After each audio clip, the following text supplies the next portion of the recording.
Hello everyone, तो कैसे हो आप सब। आ गया हूँ मैं आज एक नई वीडियो के साथ।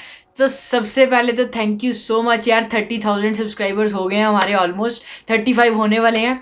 उसके लिए बहुत बहुत बड़ा थैंक यू यार। मतलब बस अब कुछ महीने में हमारे 50K भी हो जाएंगे अगर आपने ऐसे ही सपोर्ट करते रहे। तो सबसे बड़ी बात जो आज की वीडियो जिस पे मेरी है वो है कि भाई मैं क्यों विनिपेग मूव हुआ। जब से मैंने टोरंटो टू विनिपेग ब्लॉग डाला तब से मेरे को इंस्टाग्राम लगा लो, यूट्यूब के कमेंट्स लगा लो, मतलब हर जगह यही पूछ रहे हैं कि आप विनिपेग क्यों मूव हुए। क्योंकि आपने स्टडी टोरंटो में की, उसके बाद मतलब आपकी जॉब भी चली रही थी। मैं जॉब जो पार्ट टाइम कर रहा था उसी को मैंने फुल टाइम कर दिया था और मैं अपनी खुद की जॉब भी ढूंढ लेता आईटी की। पर मैं यहाँ मूव क्यों हुआ, तो इस वीडियो में मैं सारी चीजें आपको बेसिक में बताने वाला हूँ और बने रहना पूरी वीडियो के साथ। सबसे पहले वीडियो को लाइक कर दो और चलो जल्दी से वीडियो फिर शुरू करते हैं।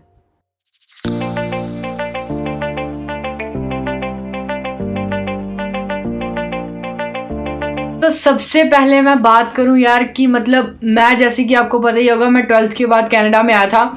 मैंने कंप्यूटर नेटवर्किंग की है सैनिका कॉलेज न्यूनम कैंपस से। तो मतलब ये मेरी प्रोफाइल है, जिसको नहीं पता मैं कौन हूँ, जो नए हैं चैनल पे। तो मैंने 2 साल की पढ़ाई की है वहाँ पे, 4 सेमेस्टर्स की। और उसके बाद मैंने जैसे ही मेरी स्टडी ख़त्म हुई थी इस अगस्त में, उसके 2 महीने के अंदर अंदर ही मैं यहाँ पे मूव हो गया विनिपेग में। तो मैंने ऐसा इसलिए किया यार, आपने सुना ही होगा कि टोरंटो या ओंटारियो लगा लो आप, ओंटारियो प्रोविंस में 12th के बाद थोड़ा सा मुश्किल है पीआर लेना, राइट। बट बच्चों के दिमाग में, मतलब सबके दिमाग में ये क्वेश्चन आता है यार, पीआर तो पूरी कनाडा का है, तो ये कैसे हो सकता है कि एक प्रोविंस में आसान है और दूसरे प्रोविंस में मुश्किल है, राइट। मतलब ये क्वेश्चन बेसिक है और सही भी है कि अगर मैं इंडिया में हूँ तो मैं, मतलब फॉर एग्जांपल ले रहा हूँ कि जम्मू एंड कश्मीर या फिर कोई और पंजाब का, मैं अगर मतलब इंडिया का सिटीजन हूँ तो वो पंजाब में भी अगर मैंने वो लेनी है तो सेम ही चीज़ होगी, और अगर मैंने राजस्थान में लेनी है वो भी सेम चीज़ होगी, राइट। बट यहाँ पे क्या होता है यार, हर प्रोविंस, जैसे कि ओंटारियो हो गया, मैनिटोबा हो गया, जहाँ मैं हूँ अभी विनिपेग सिटी है, मैनिटोबा प्रोविंस है। और जैसे सस्कैचुअन हो गया, प्रिंस एडवर्ड हो गया, ये सारी प्रोविंसेस के अपने प्रोग्राम्स होते हैं। और ये प्रोग्राम्स होते क्या हैं, PNP, इसको बोलते हैं प्रोविंशियल नॉमिनी प्रोग्राम। इससे क्या होता है, मैं आपको अगर सरल भाषा में समझाऊं, मैं ज़्यादा टेक्निकलिटीज़ में नहीं जा रहा, मैं नॉर्मल भाषा में आपको समझा रहा हूँ। अगर आपको पूरी स्पेसिफिक वीडियो चाहिए होगी PNP पे तो ज़रूर कमेंट में बताना, मैं पूरी डिटेल्ड वीडियो बता दूंगा। पर अभी के लिए आपको ये चीज़ समझाने के लिए बहुत सही है कि मैं यहाँ पे क्यों मूव हुआ। तो अब होता क्या कि हर प्रोविंस की अपनी PNP होती है। उस PNP के से होता क्या कि वो, जैसे मैं एक एज अ रेजिडेंट हूँ इस प्रोविंस का, अगर मैं कुछ सर्टेन रिक्वायरमेंट्स पूरी करता हूँ तो यहाँ की प्रोविंस मुझे PNP ऑफर करेगी। उस PNP से मुझे 600 पॉइंट्स मिलेंगे। अब पॉइंट्स क्या होते हैं मैं आपको वो भी बताता हूँ।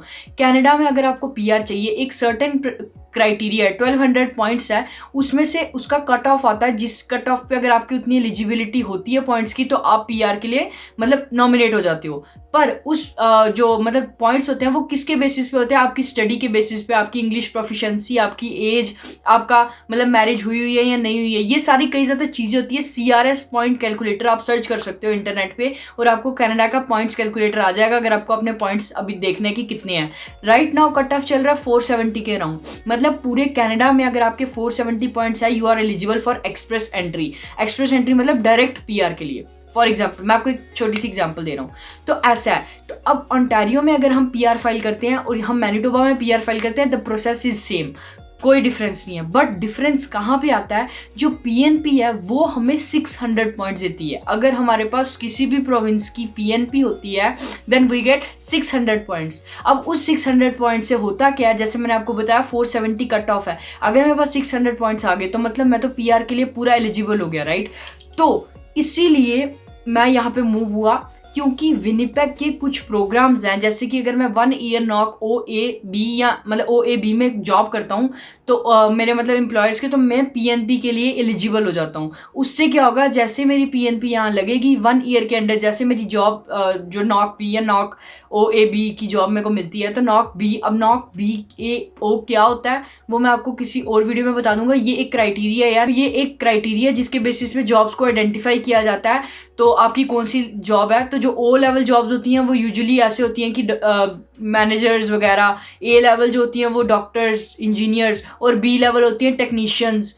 तो ऐसे हिसाब से है। तो अगर मेरे को बी लेवल की जॉब मिलती है तो मैं 1 साल यहाँ पे काम करके मैं पीएनपी के लिए एलिजिबल हो जाऊँगा, मेरी 3 to 4 मंथ्स में पीएनपी आ जाएगी, तो उसके बाद मैं पीआर फाइल कर सकता हूँ। बट सेम चीज़ अगर मैं ओंटारियो में देखूँ तो यार 470 पॉइंट्स पूरे करना इज़ वेरी टफ, ठीक है ना। पहली बात तो अगर हम 12th के बाद आए हमारे पॉइंट्स 400 410 तक करीब रह जाते हैं, और जो कि बहुत कम है, और 50-60 पॉइंट्स बहुत ज़्यादा होते हैं, तो एक्सप्रेस एंट्री के लिए थोड़ा मुश्किल हो जाता है। दूसरी चीज़, अब मैं बात करूँ अगर डायरेक्ट उधर की मतलब पीएनपी की, तो वो बहुत टफ है, साल में 1-2 बार खुलती थी, और उसके बाद वहाँ पे भी ना मतलब लक के बेसिस पे चीज़ें थी। तो इसीलिए मैंने कहा यार टाइम बचाते हैं, वहाँ पे टाइम बर्बाद करने के अलावा मैंने जैसे ही वर्क परमिट अप्लाई किया उसके 1 महीने के बाद मैं इधर आ गया, मेरा भी वर्क परमिट आया नहीं है। जैसे ही मेरा वर्क परमिट आएगा तो मतलब वो तो मेरा इधर ही आ जाएगा, क्योंकि टाइम भी बहुत लग रहा था। तो मैंने कहा उस टाइम को वेस्ट करने के बजाय हम वहाँ पे जाके थोड़ा सेटल होते हैं, थोड़ी सिटी देखते हैं कि कैसी है कैसी नहीं।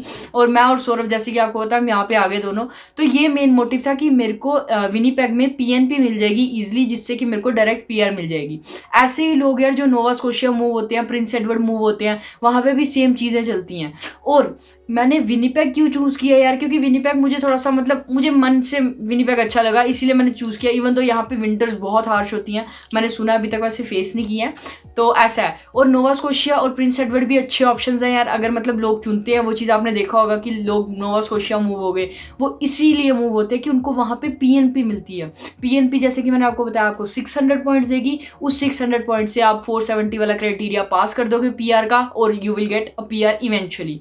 तो ये सारा चीज़ें होती हैं जो कि मतलब 12th वाले स्टूडेंट्स के लिए थोड़ा सा, इसीलिए बोलता हूँ, मुश्किल हो जाता है अगर आप आ रहे हो ओंटारियो में पीआर लेना, क्योंकि 470 पॉइंट्स ग्रेजुएशन वाले के ऑलमोस्ट हो जाते हैं, बट कहीं ना कहीं 12th वाला पीछे रह ही जाता है। बट यही चीज़ें यार, ये बाकी ज़्यादा चीज़ें होती हैं, जैसे कि अब विनीपेग मूव होके मेरे को अगर जॉब मिल जाती है, लकीली जल्दी मिल जाती है 1-1.5 महीने के अंदर, तो मैं अभी से अपना एक्सपीरियंस शुरू करके मतलब मेरे को 1 साल के बाद मैं पीएनपी अपनी फाइल कर सकता हूँ, और उस पीएनपी के फाइल करने के बाद मैं 2-3 महीने के बाद पीआर फाइल कर सकता हूँ। उसको एक साल और लगेगा, मतलब 2-2.5 साल का प्रोसेस तो है। बट यही चीज़ है, मैंने कहा पूरी ट्रांसपेरेंट वीडियो आपको बता दूँ कि मैं क्यों विनीपेग मूव हुआ, और मेरे को नहीं लगता यार कोई भी डाउट रहा होगा आपका छोटा मोटा भी। और बाकी रही यार मैं नोवा स्कोशिया क्यों नहीं मूव हुआ, जैसे मैंने आपको बताया मेरी पर्सनल प्रेफरेंस थी, इसमें कुछ वो नहीं है, वहाँ वो भी अच्छे ऑप्शंस हैं अगर आप जाना चाहो। मेरे friends Nova Scotia, Prince Edward में भी हैं।